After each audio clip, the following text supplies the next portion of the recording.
Our first day in Iceland started with a trip to the south coast, which consists of Skógafoss, the Diamond Beach, Glacier Lagoon, Vik Church, and ended with a visit to Seljalandsfoss. The tour bus came to bus stop number 12 to pick us up, and bus stop number 12 happened to be located just outside the hotel we stayed, which is Storm Hotel. This is a long day tour, as we started the journey at 7 a.m. and would not get back to the hotel till 9 p.m. This is the second day we were in Iceland. We arrived on early yesterday morning and spent the night watching the northern lights.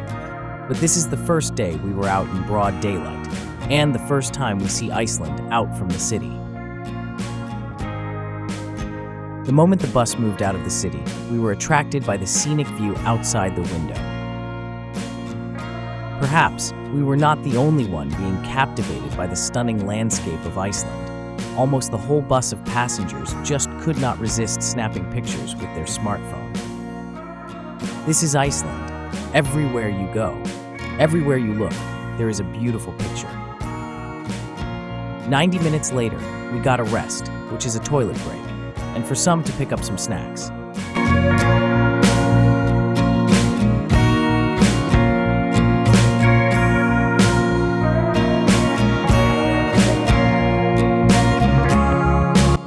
At 10:30 a.m., we finally reached the first stop, Skógafoss. There is a 10 minutes walk to the waterfall.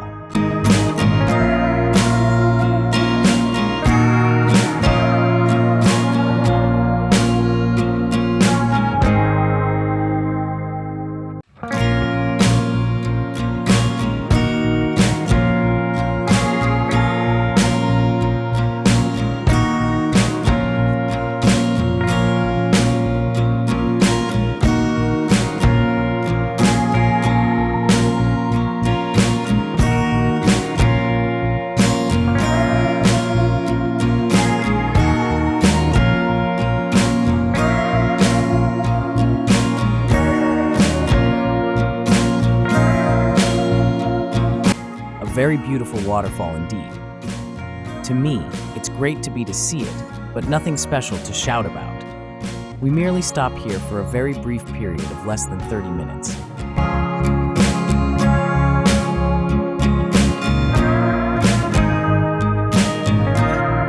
The next stop is Glacier Lagoon. On the way there, we saw plenty of beautiful mountains, top up with glacier above it. The guide obliged by making a special photography stop. Upon seeing all these glacier mountains, the excitement of seeing the Glacier Lagoon grows even stronger. Everyone is looking forward to it. It's 12 p.m. It's lunchtime. We had our lunch in this restaurant.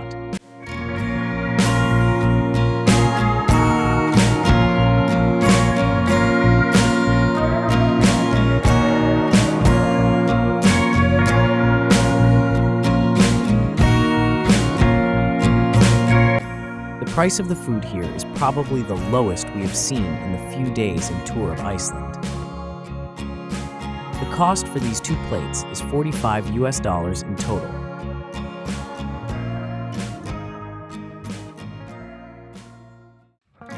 At 1:30 p.m., when the tour guide announced the arrival at Diamond Beach and Jökulsárlón Glacier Lagoon, it got everyone shouting for joy. This attraction is the main highlight of the tour. I dare say all of us came specially for the Diamond Beach and Jökulsárlón Glacier Lagoon. The two attractions are side by side of each other. We were guided to visit the Diamond Beach first.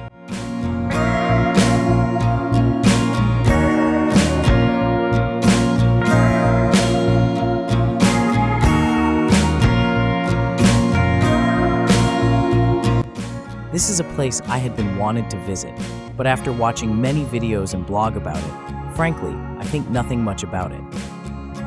I came because it is said to be very popular. But when I finally got to see the attraction with my own eyes, oh my God, this is simply spectacular. No video or photo could do justice to this unreal world. These are places one need to come see it with your own eyes.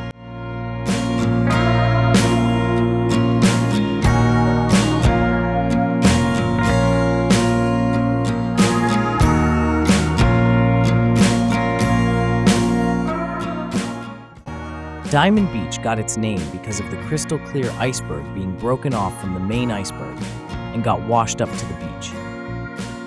Under the sunshine, the tiny iceberg appears on the beach, shining like crystal, looking more like diamond, hence its name came from. It is a regret that at time of visit, we didn't get to see many iceberg on the beach, but the appearance of a few here and there, and being able to be pictured with it, hold it on hand, this experience is marvelous.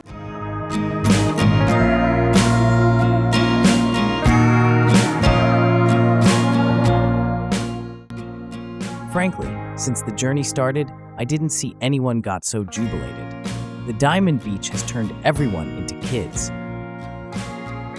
The group grow crazy with the huge iceberg sitting on the shore. No one can remember how many shots they have taken, until the guide wave and hurry everyone to get on to the next attractions.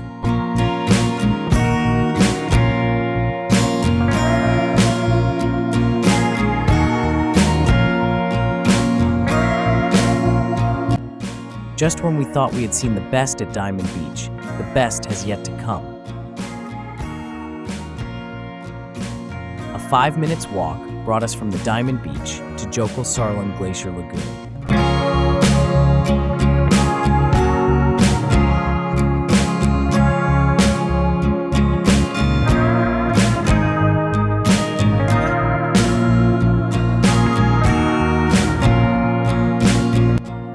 First look at it, wow, this is so unreal.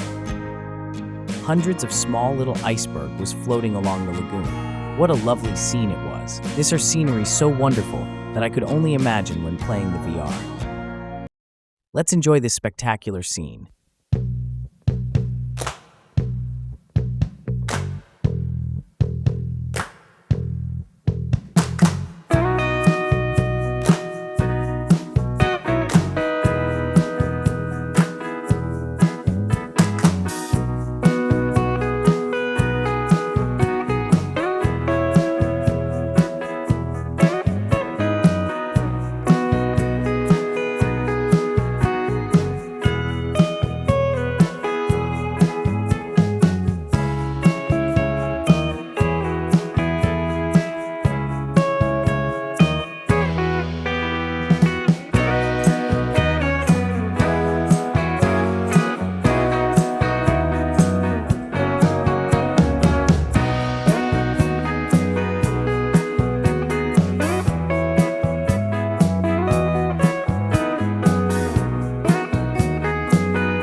Next is a boat trip to the lagoon.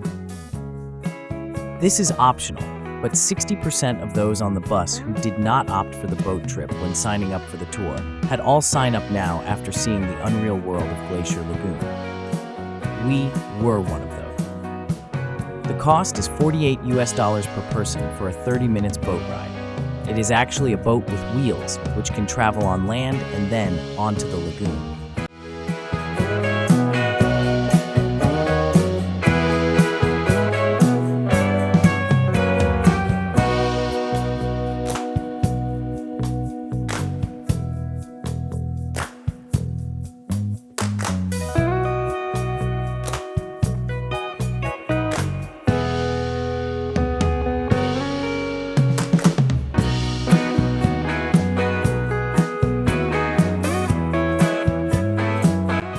Just a minute into the Glacier Lagoon, I told my spouse, after being to more than 26 countries in Asia, America, and Europe, this is easily one of the best 10 attractions we have ever seen.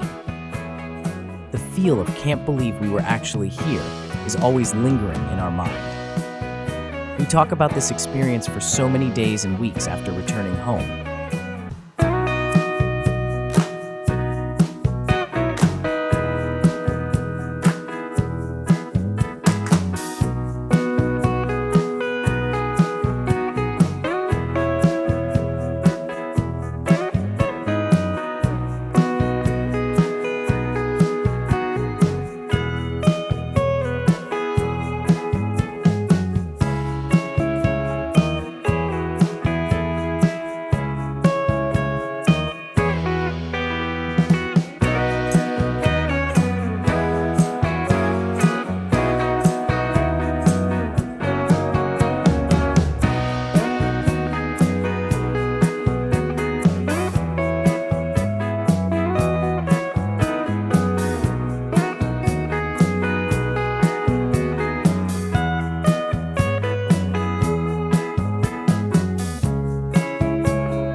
The guide gave a good explanation of the glacier lagoon and even presented a broken iceberg said to be 1,000-year-old. We all enjoy holding the 1,000-year-old iceberg, taking it as a trophy.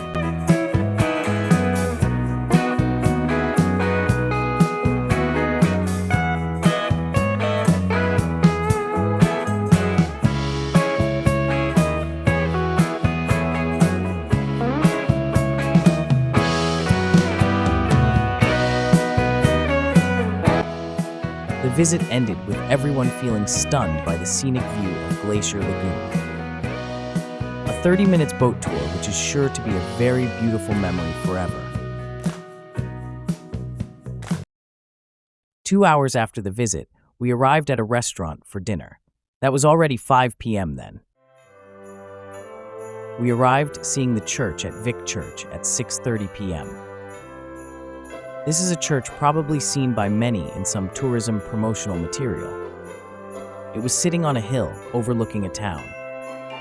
Instead, many of us were captivated by the overview of the small town rather than the church itself.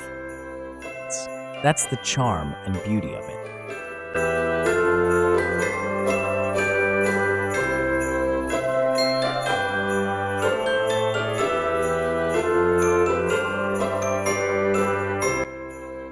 A very photogenic church indeed, more so when it is soaked in the beautiful sunset. We were unable to get into the church though, as it is closed.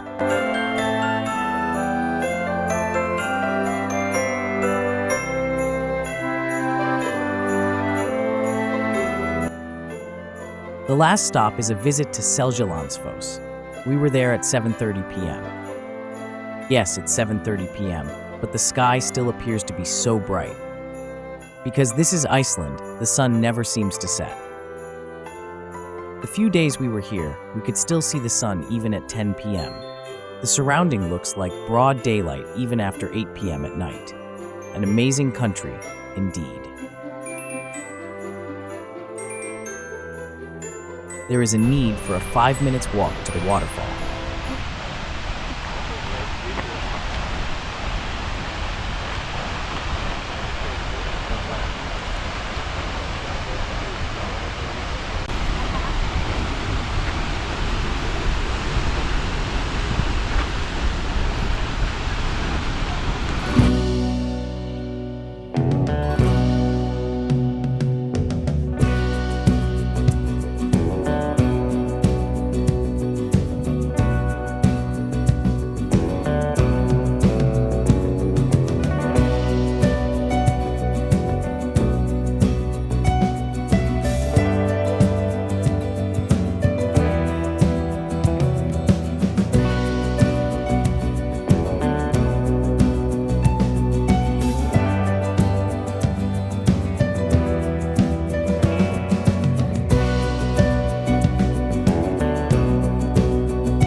It is said that Iceland has as many as 10,000 waterfalls. Seljalandsfoss is a bit special in that it enables visitors to go behind it. For safety reason, I did not go behind it though, as I find the path rather slippery.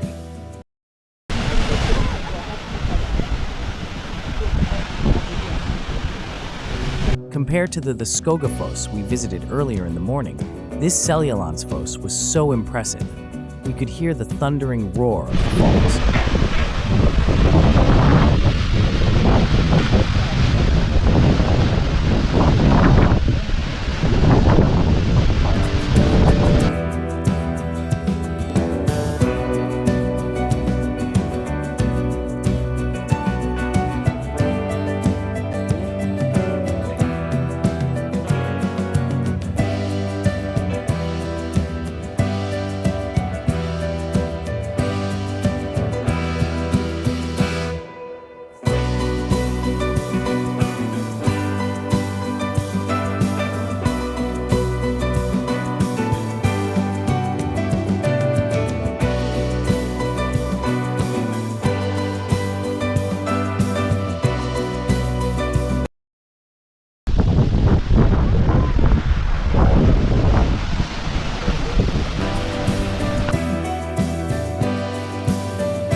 We came at the right moment. It was around sunset. The golden scenery had left us with an unforgettable experience. What a wonderful world. The beautiful sunset had turned everything into gold.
With that, the tour ended on a high note for all of us. It was a 2-hour journey back to the city. When we got back to the hotel, it was already 9:30 p.m. Thank you for watching. Do like, share, and subscribe my channel.